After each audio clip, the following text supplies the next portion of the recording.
Hello friends, welcome back to SSC smart classes. बहुत बहुत स्वागत करता हूँ आपका एसएससी स्मार्ट क्लासेस में। तो आज का ये हमारा लास्ट लेक्चर होगा जिसमें हम कांग्रेस के अधिवेशन पढ़ेंगे। जितने भी इंपॉर्टेंट अधिवेशन हैं वो मैं आपको इस वीडियो में बताऊंगा।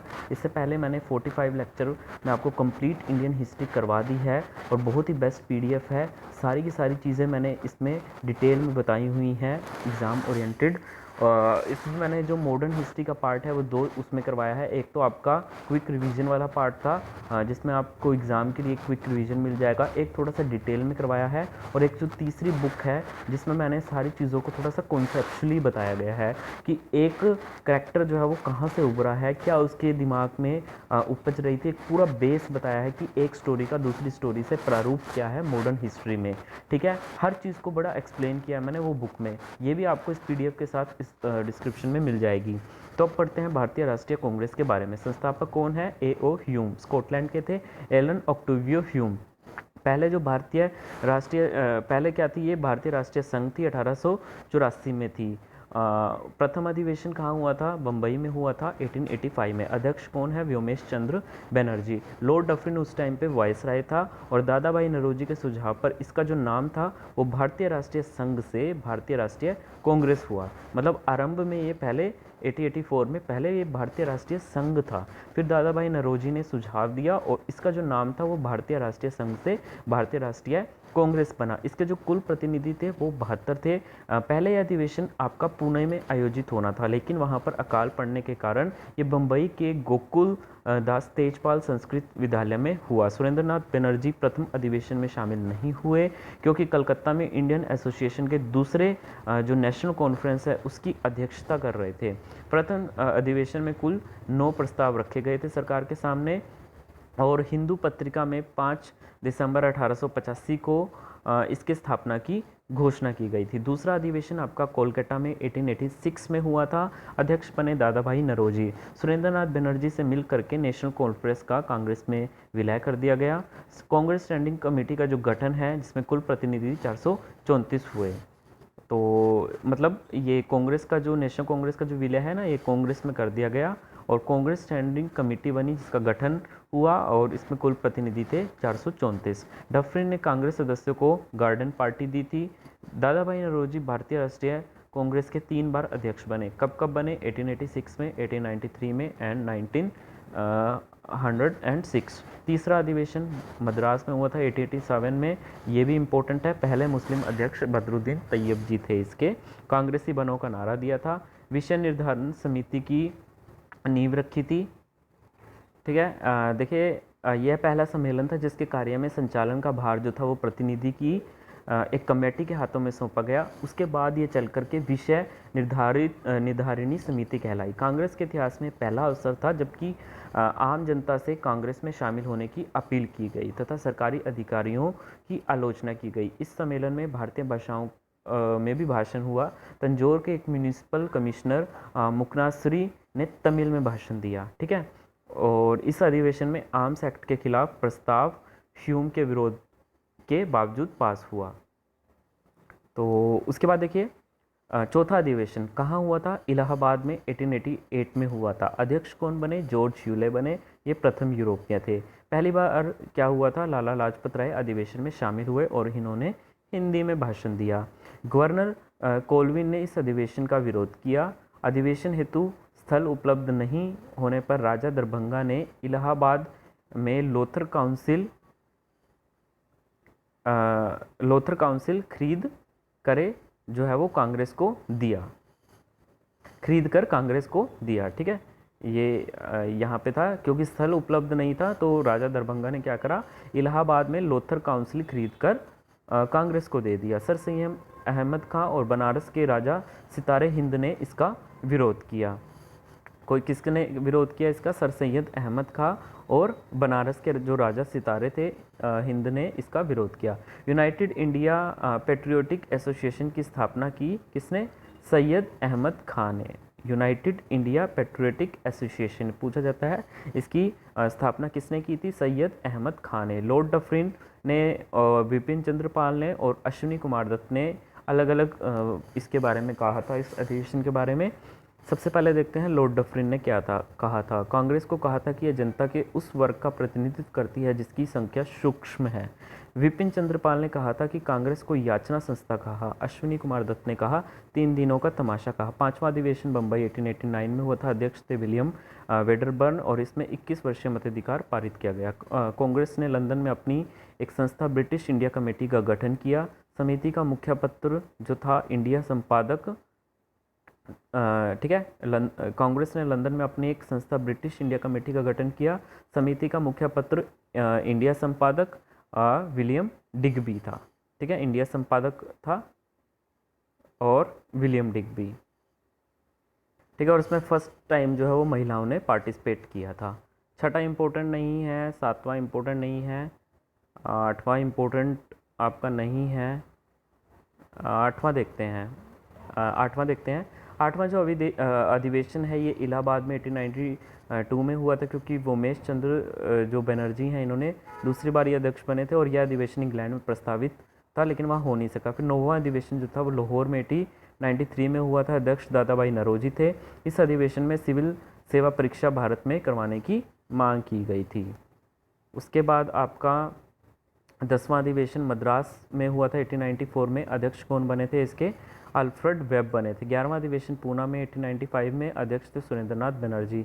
तिलक ने एमजी रनाडे द्वारा प्रारंभ सोशल कॉन्फ्रेंस को कांग्रेस मंच से बंद करवा दिया था। ठीक है, एमजी रनाडे द्वारा प्रारंभ सोशल कॉन्फ्रेंस को कांग्रेस मंच से बंद करवा दिया गया था। 12वां अधिवेशन कलकत्ता में हुआ था 1896 में। संस्थापक रहीमतुल्ला सियानी। भारत का राष्ट्रीय गीत वंदे मातरम पहली बार गाया गया बंकिम चंद्र चटर्जी ने। दादा भाई नौरोजी के जो थे धन बहिर्गमन के सिद्धांत को स्वीकार किया गया। मैंने आपको पढ़ाया था ना, जब ब्रिटिश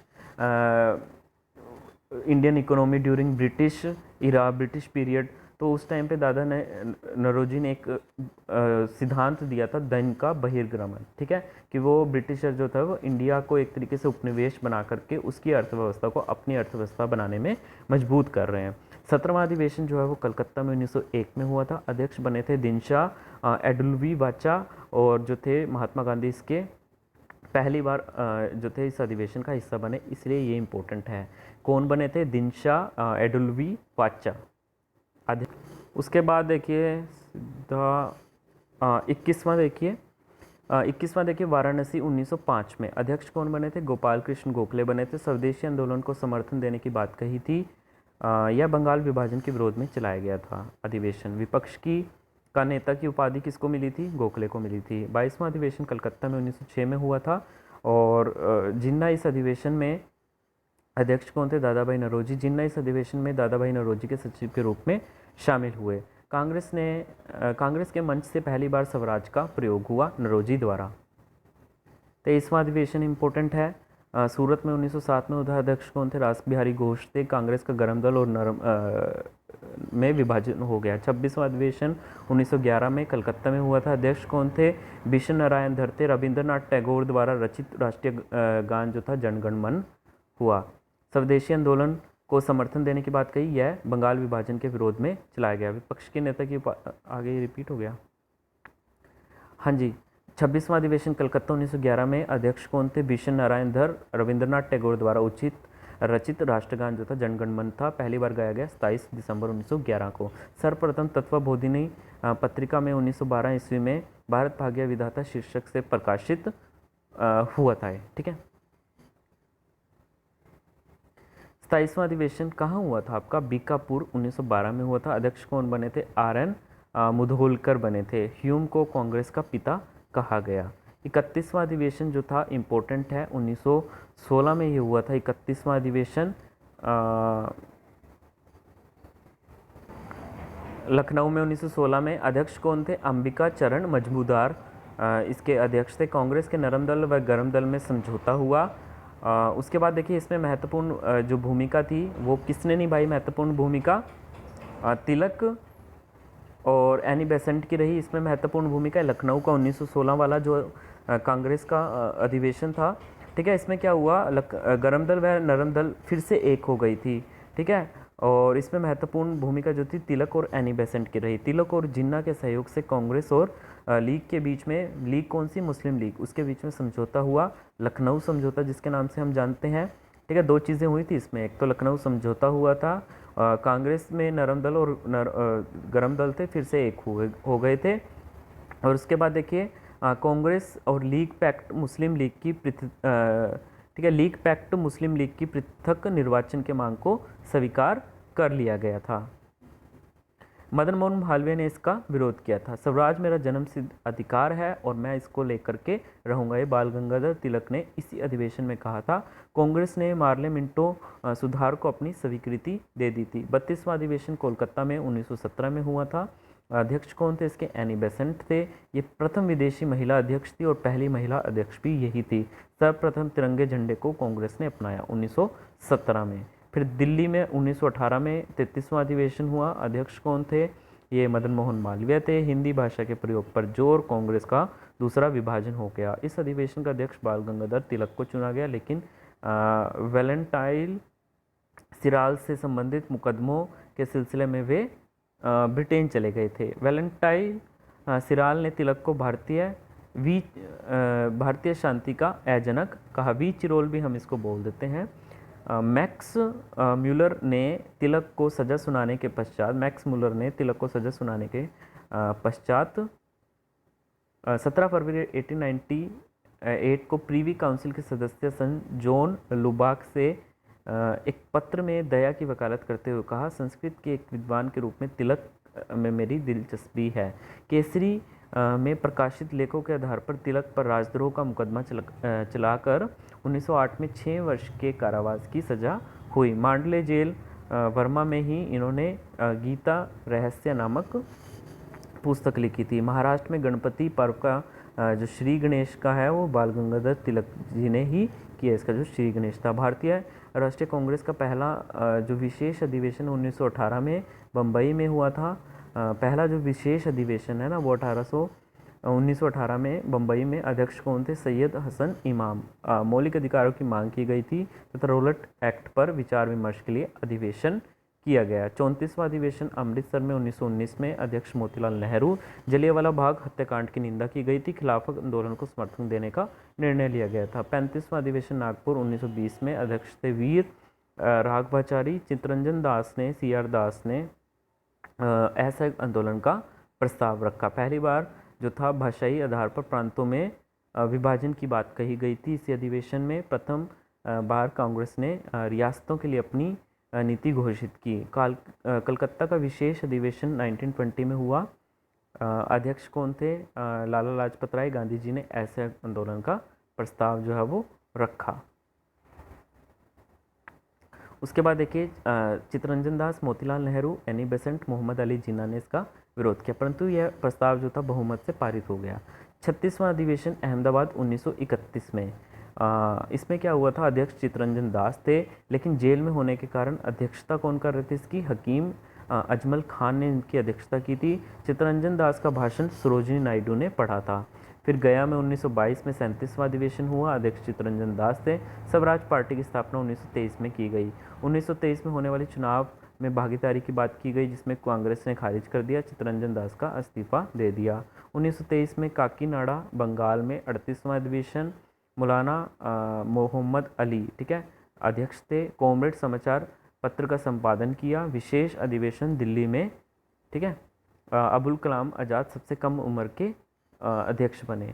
उसके बाद है कि बेलगांव में ये हुआ था 1924 में। कर्नाटक का जो बेलगांव था उसमें 39वां अध्यक्ष थे महात्मा गांधी। ये एकमात्र अधिवेशन के अध्यक्ष बने। कांग्रेस मुस्लिम लीग अलग हो गए।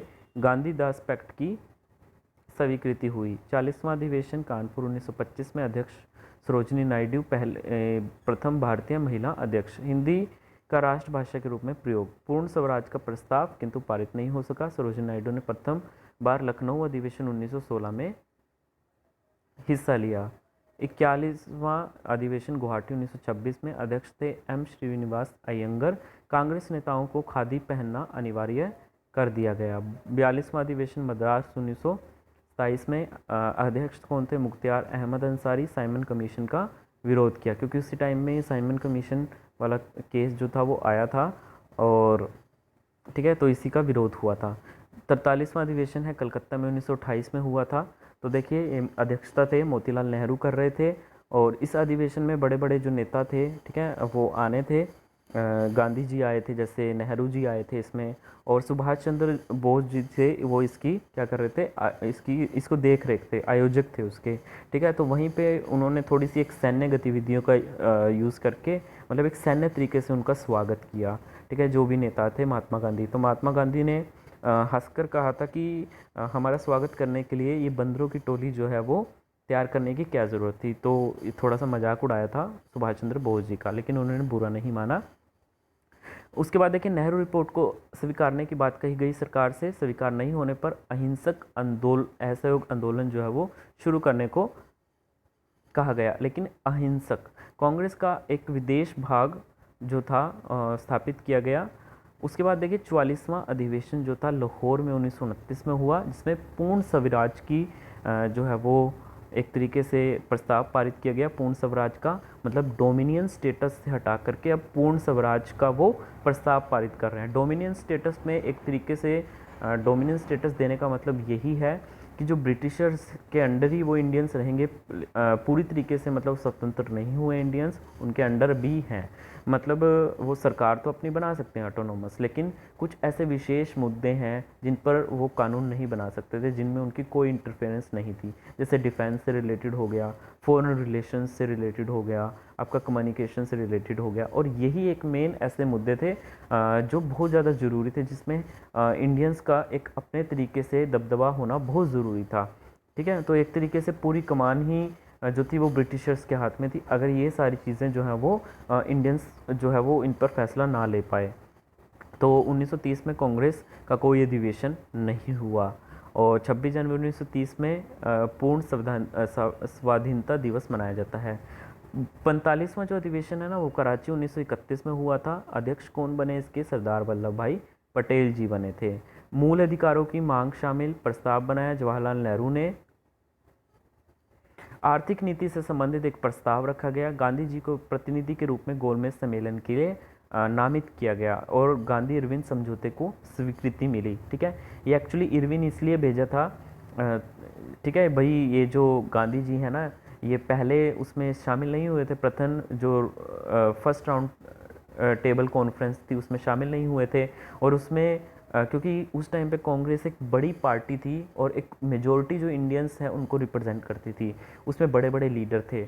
अगर वो बात मानते तो इसका मतलब जो ब्रिटिशर के साथ जो इंडियंस के समझौते हुए थे, तो उनको एक तरीके से थप्पा लग जाता। लेकिन जब कांग्रेस ही उसमें नहीं आई तो इन सारी बातों पर अमल कैसे होता। ठीक है, तो इसी वजह से ही इरविन को भेजा गया गांधी के पास कुछ समझौतों के तहत, और उनको सेकंड राउंड टेबल कॉन्फ्रेंस में इनविटेशन देने के लिए कहा, और वो आए भी थे गांधी जी। उसके बाद देखिए 48वां अधिवेशन जो था वो बम्बई में 1934 में हुआ था। अध्यक्ष कौन थे? राजेंद्र प्रसाद थे। कांग्रेस समाजवादी पार्टी की स्थापना की गई। अखिल भारतीय खादी ग्रामोद्योग की स्थापना। अध्यक्ष कौन थे? महात्मा गांधी जी थे। मंत्री थे श्री कृष्णदास। अखिल भारतीय चरखा संघ की स्थापना। अध्यक्ष कौन थे? महात्मा गांधी। मंत्री थे जवाहरलाल नेहरू। यह अधिवेशन कांग्रेस के स्वर्ण जयंती के रूप में मनाया जाता है। कांग्रेस ठीक है, यह जो अधिवेशन है वो कांग्रेस के स्वर्ण जयंती के रूप में मनाया जाता है। कांग्रेस सोशलिस्ट पार्टी का गठन 1934 में हुआ। ठीक है, और जयदेव प्रकाश नारायण और आचार्य नरेंद्र देव। ठीक है, उसके बाद देखिए 1935 में कांग्रेस का कोई अधिवेशन नहीं हुआ, और उसके बाद है 49वां अधिवेशन लखनऊ में 1936 में। जवाहरलाल नेहरू अध्यक्ष थे। कांग्रेस पार्लियामेंट्री बोर्ड की स्थापना हुई। कांग्रेस का लक्ष्य जो था समाजवाद निर्धारित किया गया। 50वां अधिवेशन फैजपुर बंगाल 1937 में। अध्यक्ष जवाहरलाल नेहरू जी थे। पहली बार कांग्रेस का अधिवेशन एक गांव में हुआ। एक 13 सूत्रीय अस्थायी कृषि कार्यक्रम घोषित हुआ। 51वां अधिवेशन जो है वो आपका हरिपुरा गुजरात में 1938 में हुआ था। ये हरिपुरा गुजरात में है। सुभाष चंद्र बोस जी इसके अध्यक्ष बने थे। राष्ट्रीय नियोजन समिति का गठन। अध्यक्ष थे जवाहरलाल नेहरू। रोमन लिपि लागू करने की वकालत की किसने? बोस जी ने। भारत की स्वतंत्रता में रजवाड़ों को भी शामिल किया। 52वां जो अधिवेशन था मध्य प्रदेश में त्रिपुरी अधिवेशन हुआ, जबलपुर 1939 में ही। अध्यक्ष थे सुभाष चंद्र बोस। और गांधी जी के इसमें जो प्रतिनिधि थे वो पट्टाभी सीतरमैया जो थे। उस टाइम पे क्या था, गांधी जी और ये सुभाष चंद्र बोस जी, इनके बीच में एक तरीके से अलग हो गए थे ये, मतलब दोनों ने सेपरेट इलेक्शन लड़ा। गांधी जी की तरफ से लड़ा प्रतिनिधि जो थे वो एक चेहरा बनकर आए, पट्टाभी सीतरमैया, ठीक है। और इसमें सुभाष चंद्र बोस जी जीत गए थे इस इलेक्शन में। तो उसके बाद देखिए गांधी जी से विवाद होने पर इस्तीफा देकर इन्होंने फॉरवर्ड ब्लॉक की स्थापना भी की थी। बाद में अध्यक्ष जो थे वो राजेंद्र प्रसाद ने की थी। उसके बाद मेरठ में 54वां अधिवेशन 1946 में हुआ। JB कृपलानी इसके अध्यक्ष बने। थोड़ा सा रह गया ये।